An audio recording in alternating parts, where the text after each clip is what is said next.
화제의 뉴스 키워드 보겠습니다. 빅데이터 뉴스 빅뉴스입니다. 오늘자 8천여 건의 기사에 가장 많이 등장한 단어들인데요.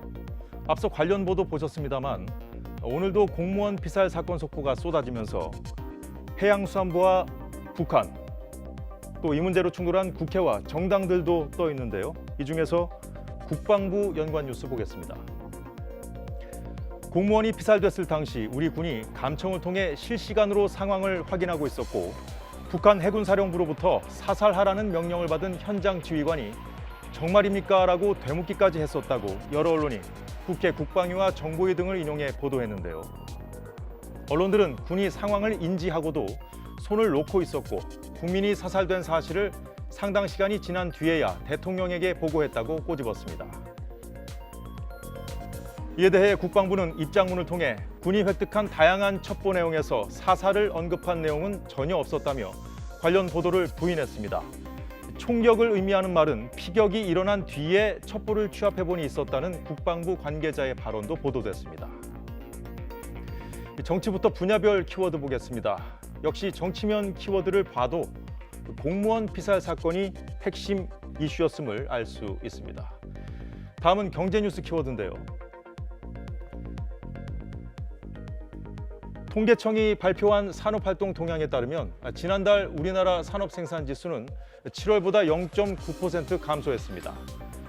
6월에 반등한 뒤 3개월 만에 다시 내림세로 돌아선 건데요. 언론들은 코로나 재확산과 장마 탓이라며 V자 반등 가능성은 점차 멀어지고 있다고 보도했습니다.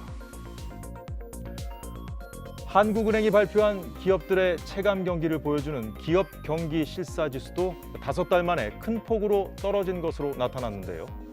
이런 가운데 은행 정기예금 금리는 0.8%, 대출금리 2.63%로 나란히 사상 최저치를 기록했다는 뉴스도 화제였습니다. 끝으로 사회뉴스 키워드입니다. 질병관리청, 어제도 올라와서 살펴봤는데요. 상온에 노출된 것으로 의심되는 독감 백신을 맞은 사람이 하루 사이 무려 466명이 증가해서 전국 14개 지역에 걸쳐 873명으로 확인됐습니다. 부산도 눈에 띄는데요. 최근 부산 서면에서 발생한 음주운전 사고도 많은 매체들이 다뤘습니다.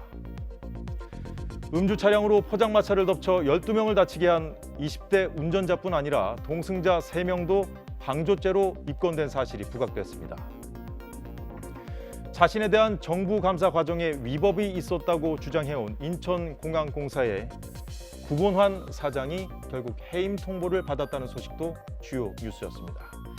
추미애 법무부 장관은 사회면에서도 주요 키워드였습니다.